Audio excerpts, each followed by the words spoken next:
आप सभी स्टूडेंट का मैं राकेश मेहरा जीके क्लासेस के यूट्यूब चैनल पर हार्दिक अभिनंदन करता हूं।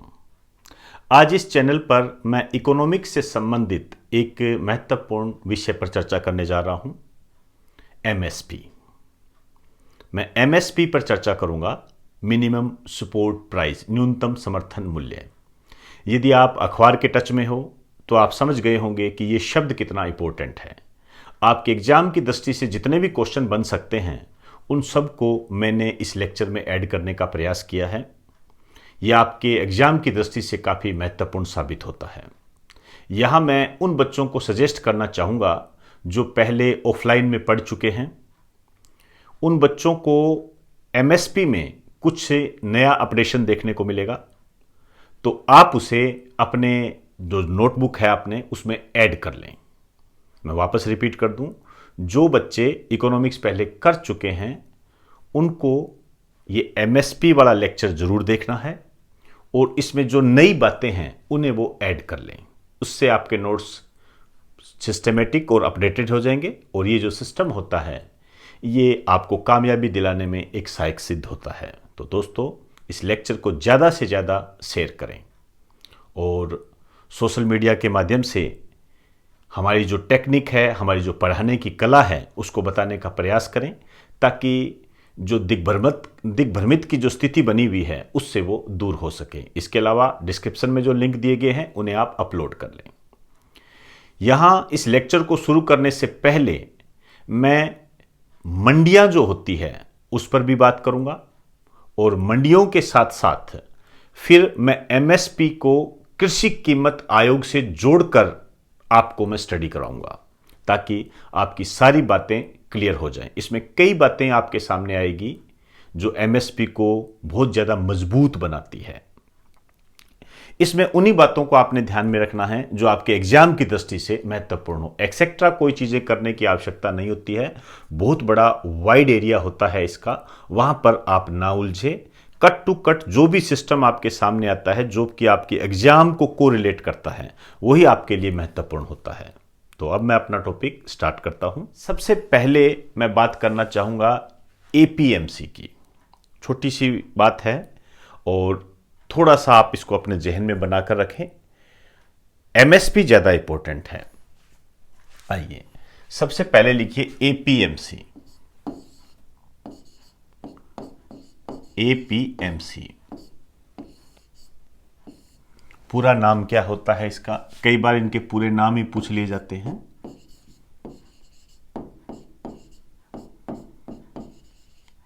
Agriculture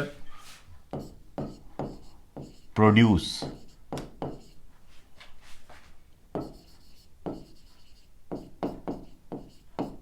marketing committee.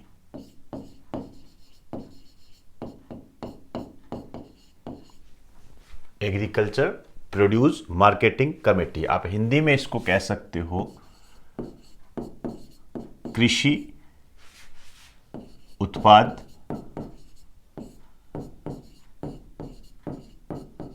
विपणन समिति। कृषि उत्पाद विपणन समिति, नाम से ही पता लग रहा है कि ये क्या काम करेगी। तो राज्य जो कृषि के उत्पाद होते हैं उनको अधिनियमित करने का काम करती है।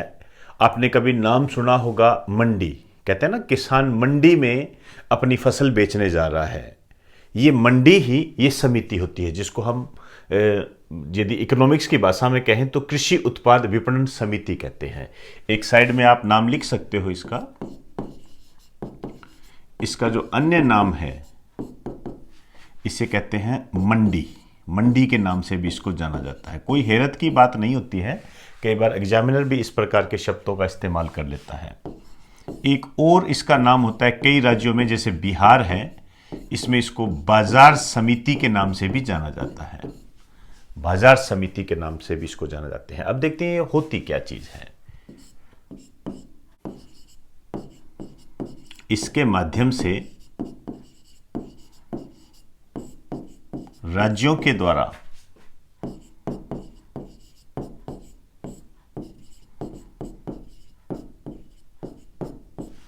जो स्टेट होते हैं राज्यों के द्वारा कृषि उत्पाद को अधिनियमित किया जाता है।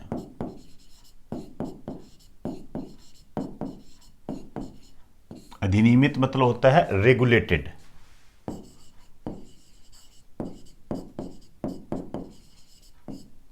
कृषि उत्पाद को अधिनियमित किया जाता है।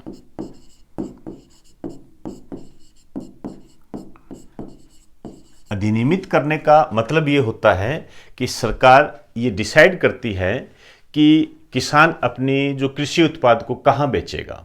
क्योंकि अब ऐसा तो है नहीं, जैसे किसान है अपनी फसल, जैसे उसने टमाटर पैदा किए तो वो ये तो कर नहीं सकता कि एक जगह पर जाकर खड़ा हो गया और टमाटर बेचने लग जाए। बाकायदा उसको लाइसेंस लेना पड़ेगा, और कर भी सकता है तो कितने टाइम तक कर सकता है, उसके लिए बाकायदा उसकी मंजूरी तो लेनी पड़ेगी। बिना मंजूरी के तो वो बेच नहीं सकता। तो इसी को ही आधार बनाकर सरकार किसानों को ये कहती है कि आप यहाँ बेचिए, ये मंडी है। कहते हैं ना अपने जहाँ पर मंडी में फसल बेचने जाते हैं, तो जो दुकान होती है वो ऑथराइज्ड होती है, तभी तो बेचते हैं, चलते आदमी को थोड़ी बेच देंगे। तो सरकार डिसाइड करती है इसके माध्यम से। दूसरा शब्द जो है वो है आपका एमएसपी। लेकिन इस एमएसपी को हम थोड़ा विस्तार देंगे, तो बैकग्राउंड की बात करेंगे तो कुछ पुरानी बातें हमारे सामने आएगी, जिसमें हम कह सकते हैं कृषि कीमत आयोग, एपीसी। याद कीजिए, पंचवर्षीय योजनाएं जब मैंने कराई थी तब ये शब्द आया था। तो दूसरा जो पॉइंट है आपका, हेडिंग डालिए APC. APC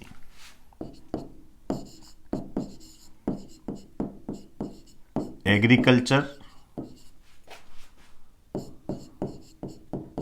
price commission. Agriculture price commission, Hindi में आप इसको कह सकते हो कृषि कीमत आयोग। एक एग्जाम में इसकी स्थापना पूछी गई है कि कृषि कीमत आयोग की स्थापना कब हुई थी।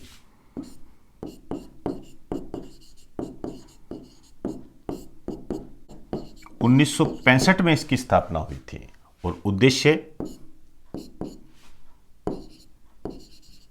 इसका पर्पज क्या था, देखिए, जो एग्रीकल्चर प्रोडक्ट होते हैं उनकी कीमतों के बारे में सरकार को सलाह देना। आप ये कह सकते हो कि कृषि कीमत के संबंध में सरकार को सलाह देना, या कृषि उत्पादों की कीमत के संबंध में सरकार को सलाह देना। देखिए,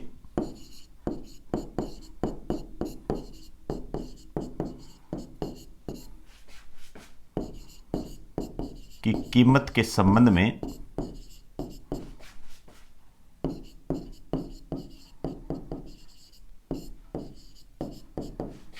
सरकार को सलाह देना। ध्यान रखना, सलाह देने का काम करता है ये।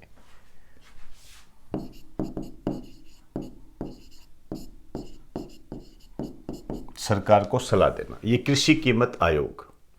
अब देखिए, 1985 में इसका नाम बदला गया। आज हम उसको उसी नाम से जानते हैं। 1985 से नया नाम, इसका नया नाम हो गया था CACP। CACP। अब हमें CACP की बात करनी है कि ये CACP क्या होता है, तो एक बार आप इसे राइट डाउन कर दीजिए।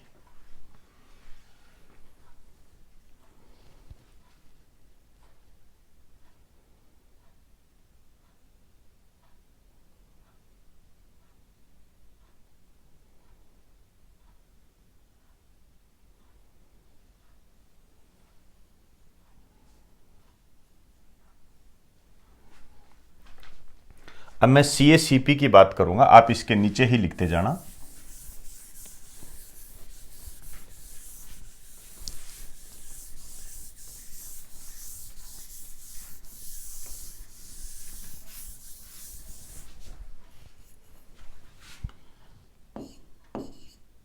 CACP।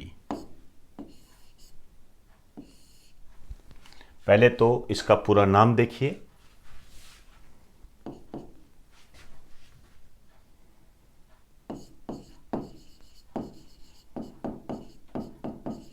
Commission of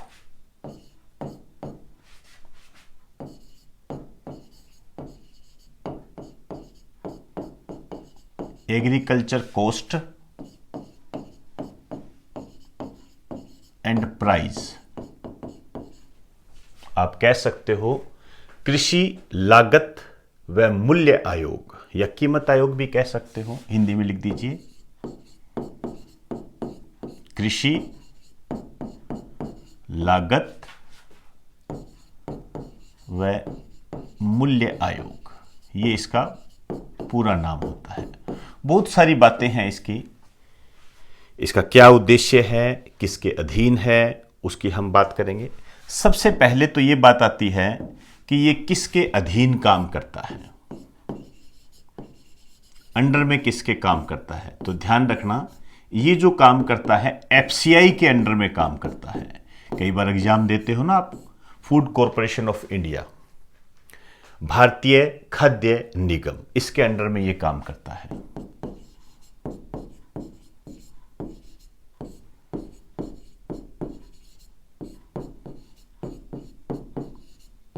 food corporation of India, इसके अंडर में काम करता है। अब ये बात आती है कि इसका उद्देश्य क्या है, पर्पज क्या है, उसकी बात करेंगे। उसके बाद ये कौन कौन सी घोषणाएं करता है, किस आधार पर करता है, ये अपना आगामी टारगेट रहेंगे।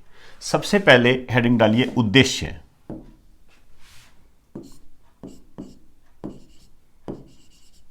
पर्पज क्या है इसका।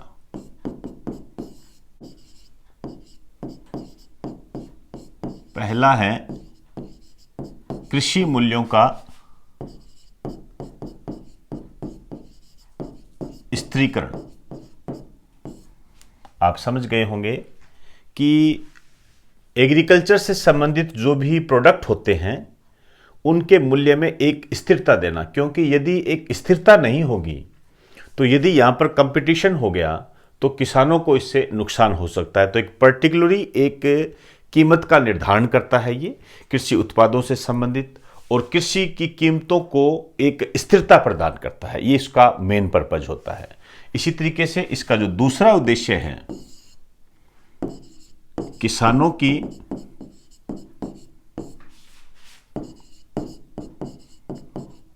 वास्तविक आय को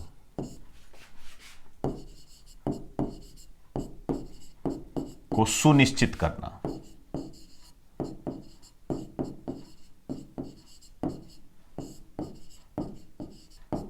किसानों की वास्तविक आय को सुनिश्चित करना, इसके कहने का मतलब यह है जो रियल इनकम होती है किसानों की, उसकी आय को सुनिश्चित करना। मीन्स किसान ने अपनी कोई फसल बोई, ऑब्वियसली बात है उसमें लागत आएगी। इसका मतलब यह होता है कि किसानों को उस लागत से ज्यादा पैसा मिले, तभी तो लाभ में रहेगा। यदि जितनी लागत लगा दी उससे कम मिलेगा तो किसानों को फायदा कैसे होगा। तो किसानों की इनकम को यह सुनिश्चित करता है कि आपको लाभ होगा, इनकम होगी आपको, यह सुनिश्चित करता है। तीसरा जो इसका उद्देश्य है,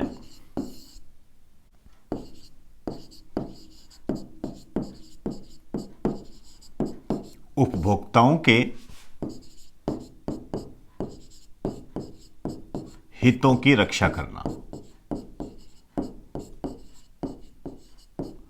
उपभोक्ताओं के हितों की रक्षा करता है। उपभोक्ता मतलब कंज्यूमर, क्योंकि देखिए जिनके पास जमीनें नहीं है, जो गरीब है, वो भी तो खाद्यान्न चाहिए उनको। वो खाद्यान्न कहां से लेंगे? राशन की दुकानों से।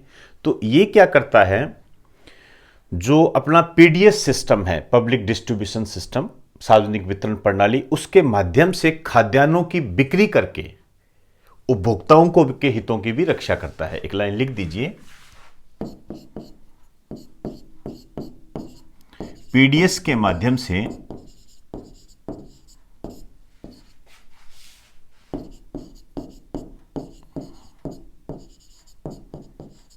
खाद्यान्नों की बिक्री करके।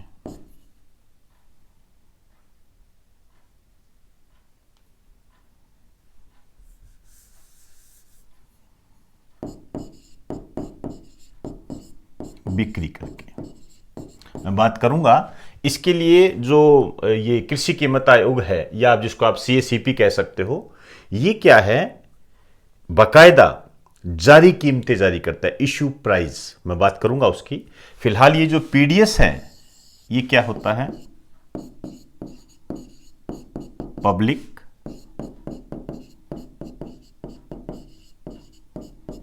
Distribution system. आप कह सकते हो सार्वजनिक वितरण प्रणाली, जैसे राशन की दुकानें होती है ना, वो वाला सिस्टम। तो ये इसके उद्देश्य है। अब मैं बात करूंगा कि जो CACP है ये कौन से प्राइज की घोषणा करता है। हालांकि ये 3 प्राइज की घोषणा करता है, जिसमें सबसे इंपॉर्टेंट जो है MSP है। मैं पहले MSP की बात करूंगा, उसके बाद में मैं अन्य कीमतों की बात करूंगा। तो एक बार आप इसे राइट डाउन कर दीजिए।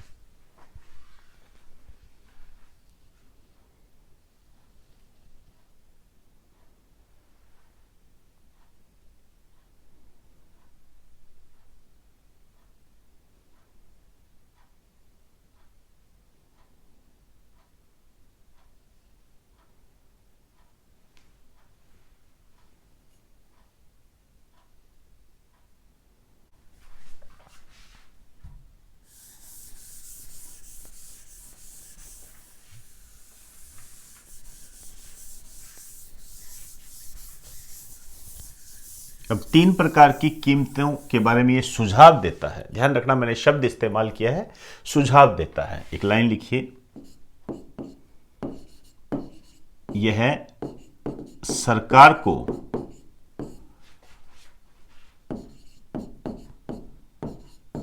तीन कीमतों के संबंध में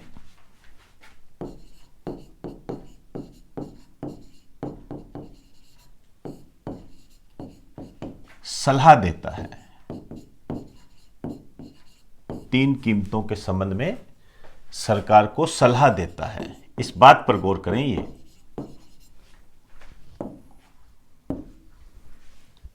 सलाह देता है। और यहां पर एक बात और ध्यान रखना, सरकार इसकी सलाह को मानने के लिए बाध्य नहीं है।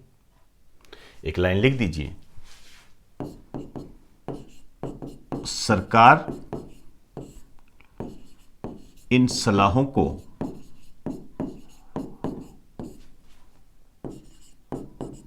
मानने के लिए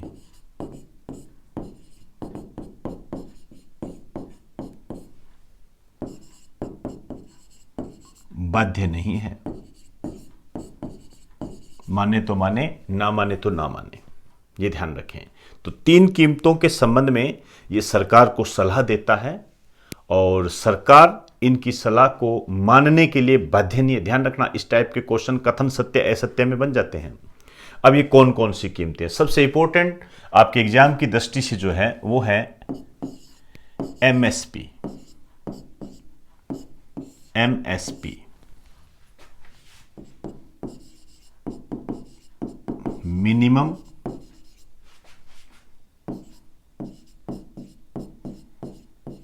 सपोर्ट प्राइस, हिंदी में इसको कहते हैं न्यूनतम समर्थन मूल्य। न्यूनतम समर्थन मूल्य।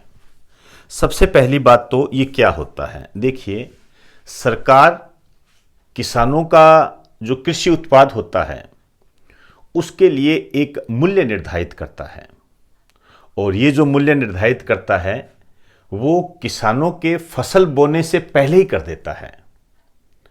मतलब सरकार किसानों को ये कहती है कि आप गेहूं बोइए, हम आपका ये गेहूं है इतने रुपए में खरीदेंगे।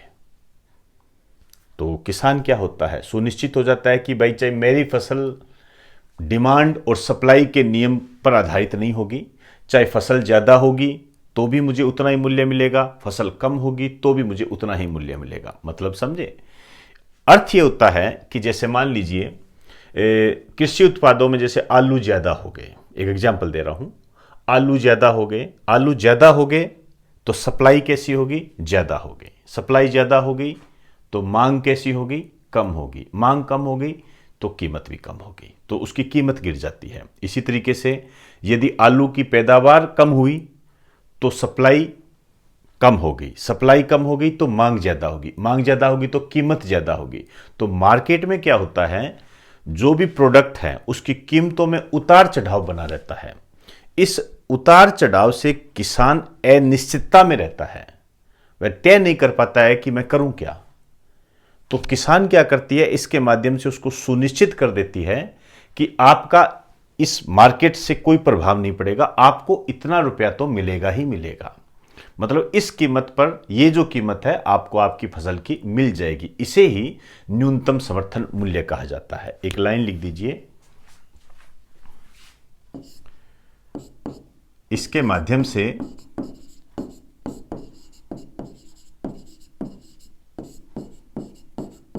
सरकार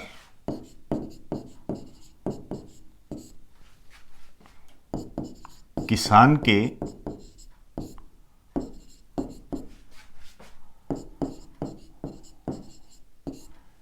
फसल बोने से पहले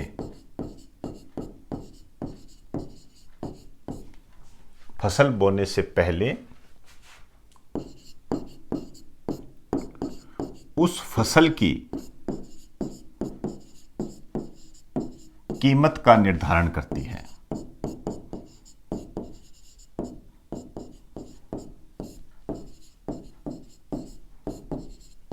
कीमत का निर्धारण करती है। तो यहां पर एक बात ध्यान रखना, फसल बोने से पहले ही कर देती है, जिससे किसान सुनिश्चित हो जाता है। इसका फायदा क्या होता है?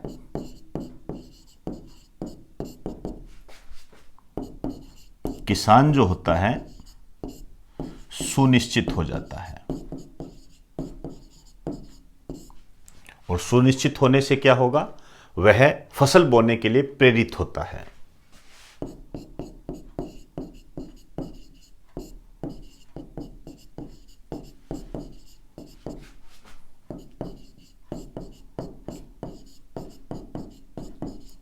फसल बोने के लिए प्रेरित होता है।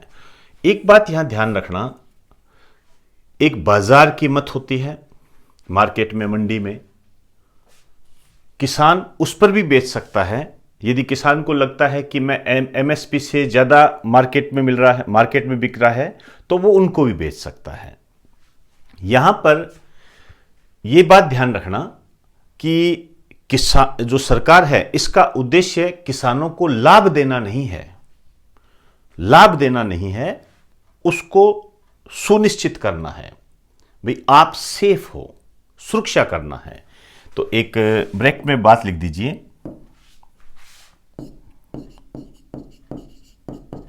सरकार का उद्देश्य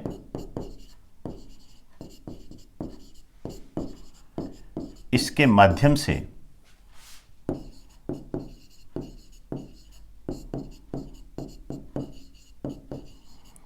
लाभ देना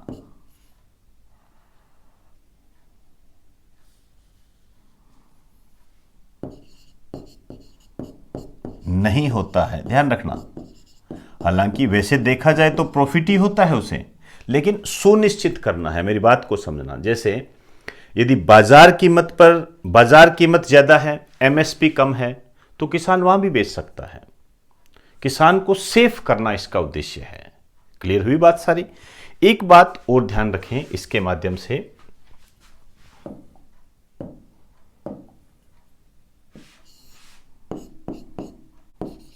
एमएसपी खाद्य सुरक्षा मिशन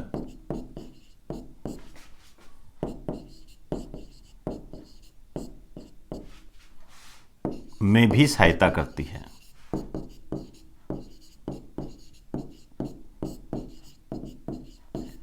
अब मैं यहां पर खाद्य सुरक्षा मिशन की चर्चा करने नहीं जा रहा हूं, लेकिन नाम से ही आपको पता लग गया होगा कि खाद्य सुरक्षा मिशन जो है क्या। आप जानते हो 2007-8 में खाद्य सुरक्षा मिशन चलाया गया था। उसके तहत ये बात कही गई थी कि किसानों को खाद्यान्नों के रूप में सुरक्षित किया जाता है, या जो भारत के जो नागरिक है वो कोई भी भूखा नहीं सोएगा। इस तरीके से हम जो पीडीएस के माध्यम से लोगों को अनाज उपलब्ध करवाते हैं, उस दिशा में एमएसपी एक महत्वपूर्ण भूमिका निभाता है। कैसे? अभी मैंने आपको एक बात कही थी कि जो सीएसीपी है, इसका उद्देश्य क्या है? इसका उद्देश्य यही है कि वो सार्वजनिक वितरण प्रणाली के माध्यम से खाद्यान्न लोगों को कम रेट पर उपलब्ध करवाता है। अब कम रेट पर ये जो सरकार उपलब्ध करवा रही है, तो आप सोचिए, किसानों से खरीद के ही तो करेगी, और किसानों से कैसे खरीदेगी? एमएसपी के माध्यम से। तो हमने ये बात कही कि एमएसपी खाद्य सुरक्षा मिशन में भी सहायता करता है। और दूसरी जो बात है, किसान सुनिश्चित हो जाते हैं कि मैं लाभ में रहूंगा। लेकिन यहां पर मैं वापस रिपीट कर दूं, बिल्कुल कंफ्यूजिंग मत रखना, यहां पर सरकार का उद्देश्य इसके माध्यम से लाभ देना नहीं होता है। या आप इसको एक शब्द ऐसे लिख दीजिए,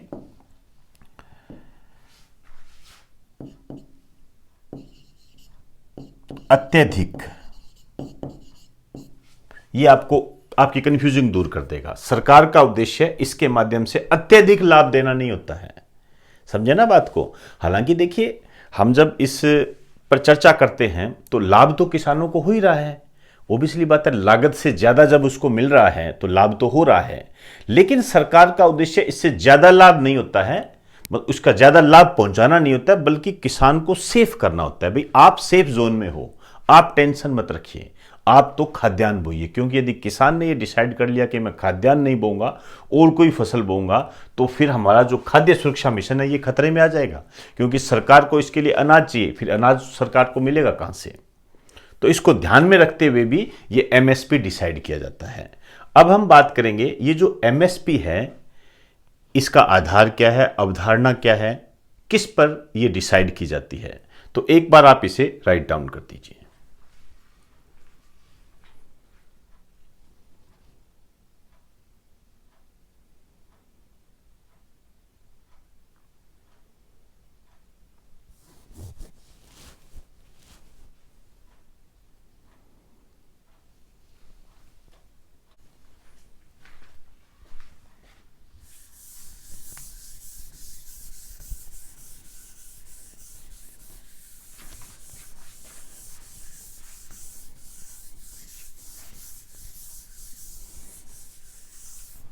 कई अवधारणाएं हैं, C2 लागत है, C3 लागत है, उनकी सबकी हम चर्चा करेंगे।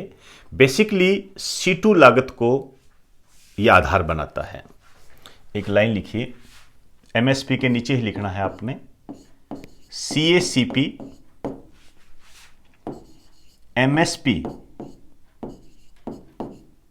को अधिक प्रभावी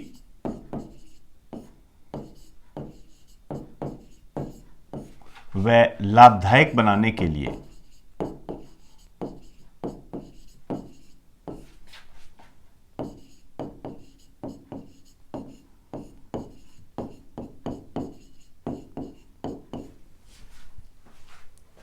निम्न अवधारणा को अपनाता है।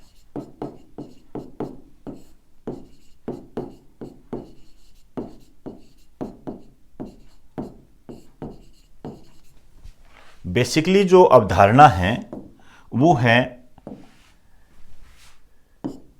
C2 लागत। C2 लागत इसको अपनाता है। इस C2 लागत में क्या होता है कि जितना भी किसान का खेती पर जो खर्चा होता है उसको शामिल किया जाता है। ओवरऑल सभी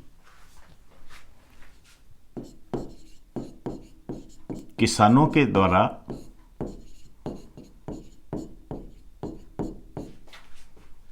खेती पर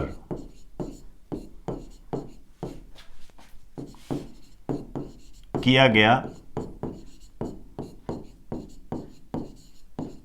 संपूर्ण खर्चा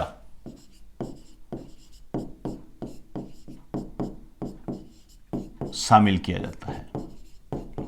ओवरऑल सारा खर्चा शामिल होता है, ध्यान रखें। पूरा खर्चा शामिल होगा। किसान ने जो भी खर्चा किया है, यहाँ तक कि ज़मीन का लगान भी सब इसके तहत आता है, जो भी खर्चा किया है। और मैं आपको बता दूं, किसान जब खेती करता है तो उसके परिवार के लोग भी उसकी हेल्प करते हैं। जैसे आप लोग अपने घर जाते हो तो जैसे आप कर तो स्टडी रहे हो, लेकिन घर में अपने फसल कटाई में या फसल को बोने में अपने माता पिता की सहायता करते हो, तो उसका भी मूल्य निर्धारित होता है। वो सारी बातें इसी के तहत आती है, मतलब C2 लागत में सब बातें आ जाती है। क्लियर हुई बात सारी ये? अब देखिए होता क्या है, और भी कई अवधारणाएं हैं। जैसे दूसरी हम बात करें,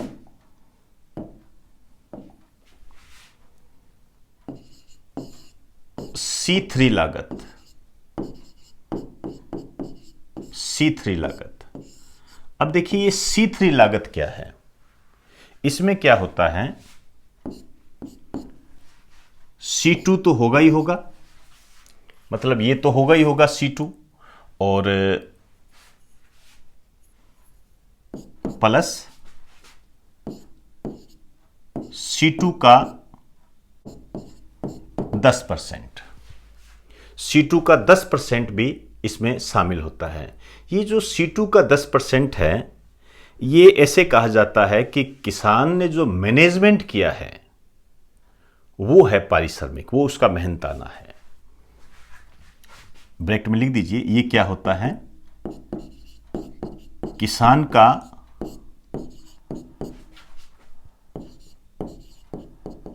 प्रबंधकीय पारिश्रमिक।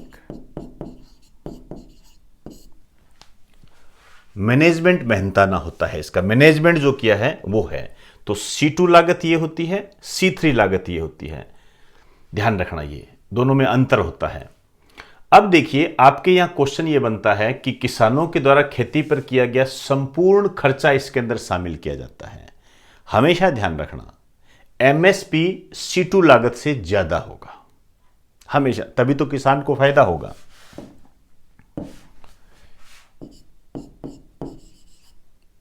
MSP इज ग्रेटर देन, ध्यान रखना, C2 लागत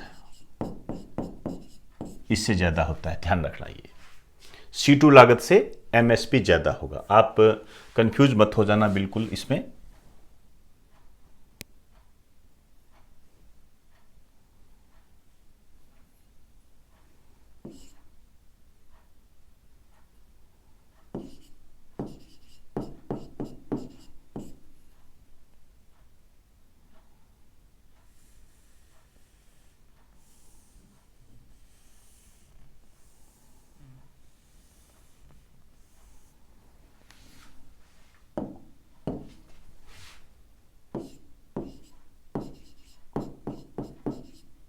C2 लागत,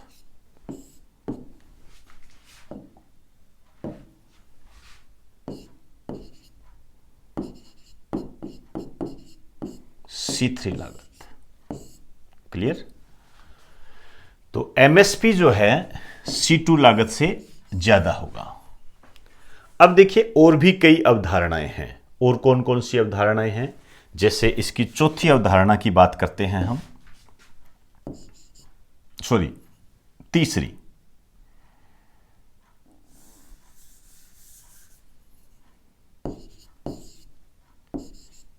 A2 लागत। अब A2 लागत में क्या क्या आता है, इसमें जितना भी नगद लगाया है वो, और प्लस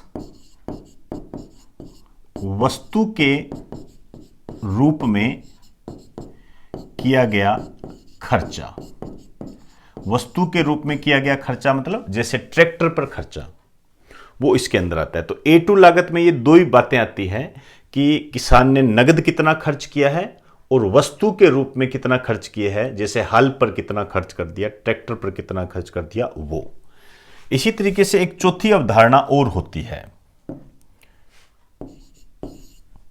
ये होती है A2 plus FL। A2 plus FL।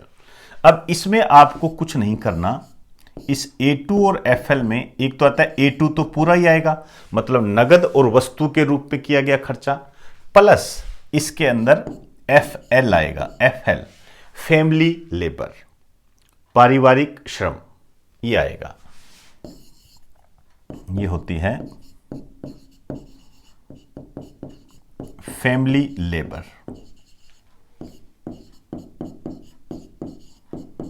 पारिवारिक श्रम, मतलब घर के सदस्यों के द्वारा की गई मेहनत इसके अंदर आती है। तो ये 4 प्रकार की घोषणा जो लागत होती है, इसके आधार पर ये डिसाइड किया जाता है। CACP MSP को अधिक प्रभावी और लाभदायक बनाने के लिए इन अवधारणाओं को अपनाता है, जिसमें सबसे इंपॉर्टेंट अवधारणा जो है C2 लागत है। अब कुछ बातें और हमें करनी है। आइए देखिए, ये जो C2 लागत है ये किस की सिफारिश के आधार पर है, ये ध्यान रखना है। ये तो है अभिजीत सेन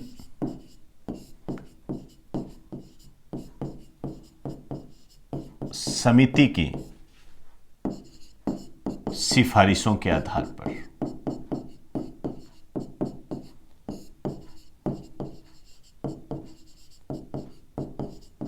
सिफारिशों के आधार पर। और जो ये C3 है, ये है MS स्वामीनाथन आयोग की सिफारिशों के आधार पर। तो अब यहां पर आपका क्या क्वेश्चन बन जाता है? क्वेश्चन ये बनता है कि MSP के निर्धारण के लिए C2 लागत लागू करने की सिफारिश किसने की थी? अभिजीत सेन समिति की सिफारिशों के आधार पर। MSP को C3 लागत पर के आधार पर निकाला जाए या इसको अपनाया जाए, इसकी सिफारिश किसने की थी? MS स्वामीनाथन आयोग की सिफारिशों के आधार पर। और ये जो अन्य हैं, ये इनका कोई अर्थ नहीं है, लेकिन हां, यहां क्वेश्चन बनता है कि कौन सी अवधारणाओं को अपनाता है। आपसे कह देगा C2 लागत, C3 लागत, फिर कह देगा A2 लागत, और चौथा कह देगा F2 लागत। तो F2 वालों को नहीं अपनाता है और ऊपर वाले तीनों को ये अपनाता है। इस टाइप के क्वेश्चन बन जाते हैं। तो मैं वापस रिपीट कर दूं, MSP को अधिक प्रभावी व लाभदायक बनाने के लिए इस 4 प्रकार की अवधारणाओं को अपनाया जाता है, जिसमें से सबसे महत्वपूर्ण अवधारणा जो है वो ये है C2 लागत। इसी को ही अपनाया जाता है। क्लियर? तो एक बार आप इसे राइट डाउन कर दीजिए।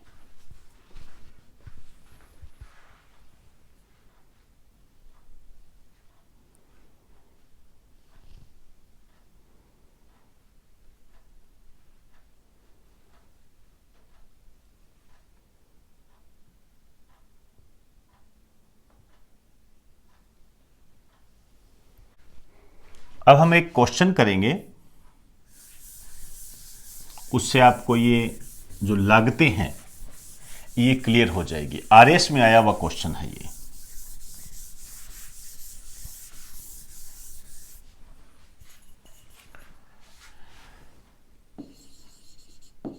क्वेश्चन है RS में आया हुआ है ये। MSP, हालांकि वहां पर क्वेश्चन में न्यूनतम समर्थन मूल्य लिखा हुआ है। MSP के बारे में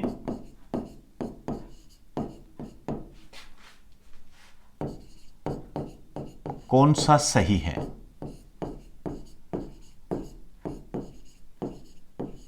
कौन सा सही है?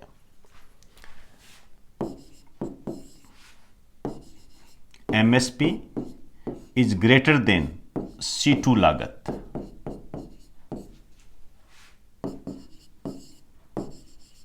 MSP C2 से स्वतंत्र होता है, मतलब C2 से इसका कोई लेना देना नहीं है। MSP बराबर C2, MSP is less than C2। RS में आया हुआ क्वेश्चन है। तो कितनी एक छोटी सी बात है। अब यदि हमें नहीं पढ़ा होता है तो हम इस क्वेश्चन को गलत कर देते हैं। तो इसका क्या आंसर हो जाएगा? आरएस में आया हुआ ये। क्लियर? एमएसपी की घोषणा के अलावा सीएसीपी और भी कई घोषणाएं करता है। उन दो घोषणाओं की चर्चा मैं अभी करूंगा, एक बार आप इसे राइट डाउन कीजिए।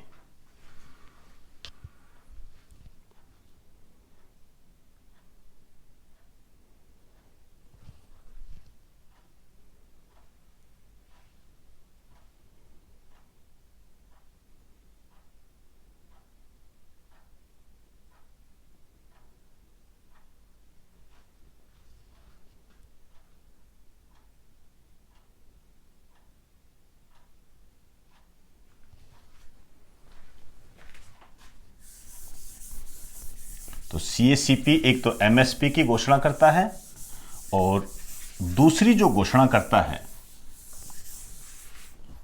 लिखिए,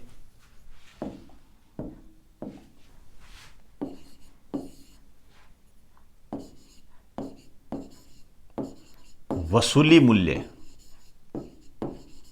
वसूली मूल्य इसको इंग्लिश में बोलते हैं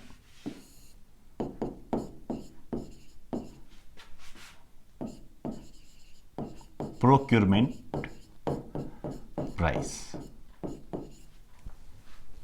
वसूली मूल्य ये क्या होता है? ध्यान से समझना मेरी बातों को।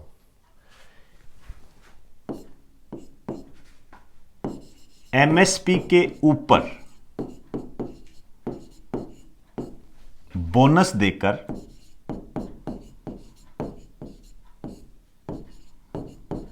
एमएसपी के ऊपर बोनस देकर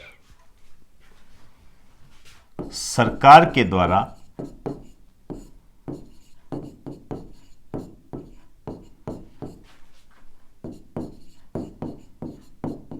किसान की फसल को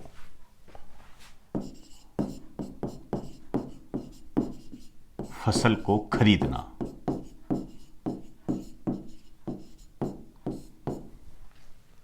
एमएसपी पर बोनस देकर, शब्द को अंडरलाइन करें, बोनस देकर फसल को खरीदना। अब देखिए, एमएसपी के ऊपर बोनस देकर सरकार के द्वारा किसान की फसल को खरीदना।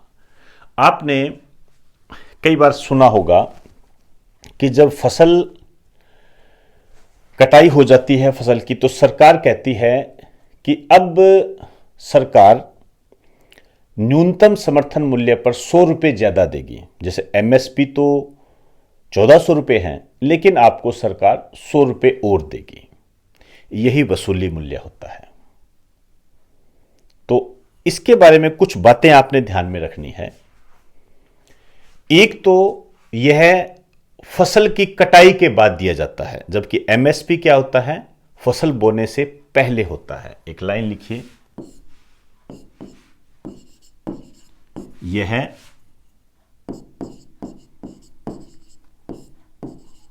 फसल की कटाई के बाद दिया जाता है।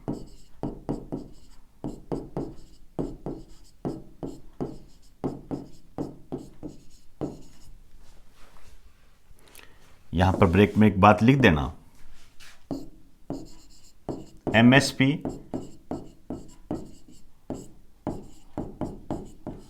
फसल बोने से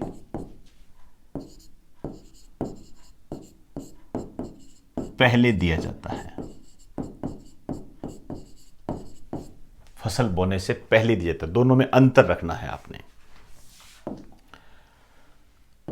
आइए, अब ये एमएसपी से ज्यादा होगा, ऑब्वियसली बात है।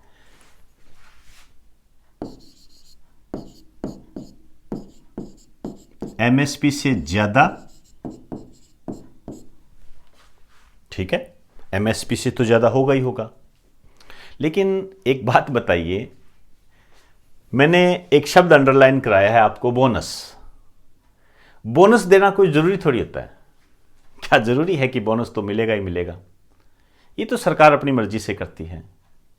तो बोनस दे या न दे, ये सरकार पर डिपेंड करता है। तो ये एमएसपी से ज्यादा या बराबर हो सकता है।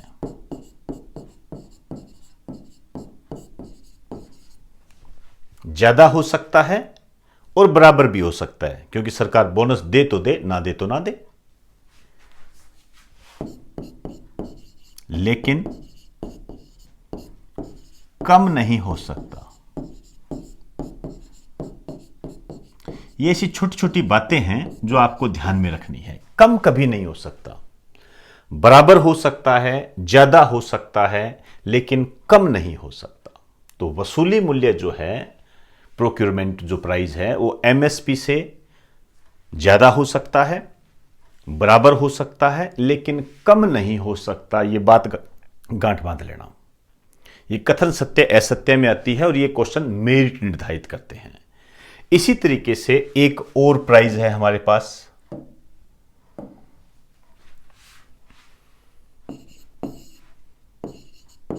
जारी मूल्य।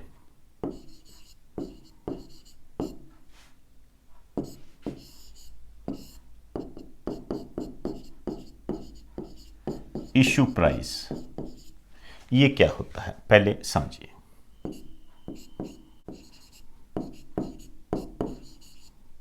इस मूल्य से FCI, food corporation of India, भारतीय खाद्य निगम,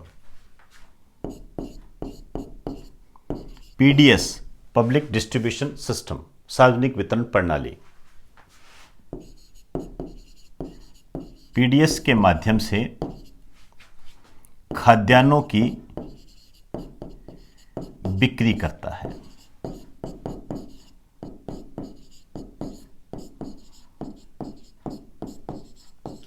खाद्यान्नों की बिक्री करता है। कहने का मतलब होता है कि इसमें एफसीआई क्या करता है, जो राज्य हो गए या राज्य के द्वारा जो अधिकृत एजेंसियां होती है, जैसे राशन की दुकानें होती है, उनको अनाज देता है और उनसे वो मूल्य प्राप्त करता है, एफसीआई।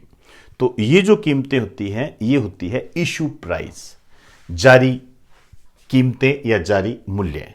यहां पर आप एक बात ध्यान रखना, यहां किसानों से कोई लेना देना नहीं है, उपभोक्ताओं के हितों की रक्षा की जाती है। लिखिए, उद्देश्य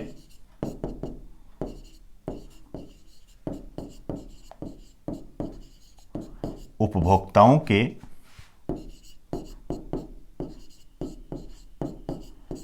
हितों की रक्षा करना। उपभोक्ताओं के हितों की रक्षा करना। तो उपभोक्ताओं के हितों की रक्षा करने के लिए इशू प्राइस होता है, जिसे कौन जारी करता है? सीएसीपी जारी करता है। क्लियर? यहां एक बात ध्यान रखना, एमएसपी जो है किसानों के हितों की रक्षा करता है, उसका इससे कोई लेना देना नहीं है। ब्रैकेट में लिख दीजिए, एमएसपी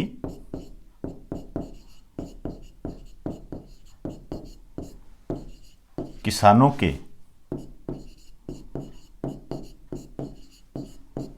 हितों की रक्षा करता है। क्लियर?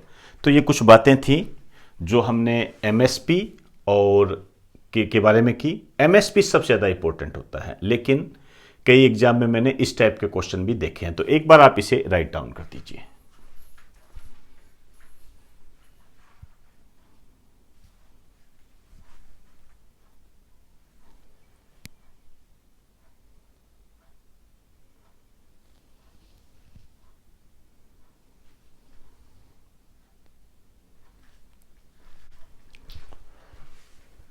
तो दोस्तों, आज हमने आप सबकी मांग के आधार पर एमएसपी और जो कृषि मंडियां होती हैं उसके संबंध में चर्चा की। हालांकि कृषि मंडियों पर इतने क्वेश्चन नहीं बनते हैं, बस जितना बताया है उसको आप ध्यान में रखें, वही उसी से आपका काम चल जाएगा। लेकिन एमएसपी इसमें सबसे इंपॉर्टेंट होता है। इस पर कई प्रकार के क्वेश्चन बनते हैं, जिसकी चर्चा मैंने इस लेक्चर में की है। मैं चाहूँगा कि इस लेक्चर को आप ज़्यादा से ज़्यादा शेयर करें। तो दोस्तों, इजाज़त दीजिए। आप सभी को मेरा नमस्कार।